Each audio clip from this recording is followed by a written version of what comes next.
வைத்து பூஜை அறையில் பெருமாளின் படத்திற்கு துளசி மற்றும் மலர்களை கொண்டு அலங்கரிக்க வேண்டும். 1 டம்ளர் தண்ணீரில் துளசி தீர்த்தம் வைத்து பழங்கள் ஆகியவற்றை வைக்க வேண்டும். பெருமாளின் படத்திற்கு முன்பு சாமியை நோக்கி இருப்பது போல் வாழை இலை போட்டு 5 வகையான சாதங்களை செய்து படைக்கலாம்.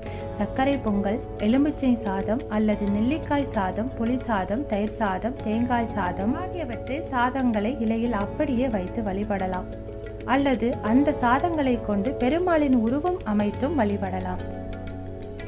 பெருமாளுக்கு நெய்வேத்தியமாக மிளகு சீரகம் சேர்த்து செய்யலாம்.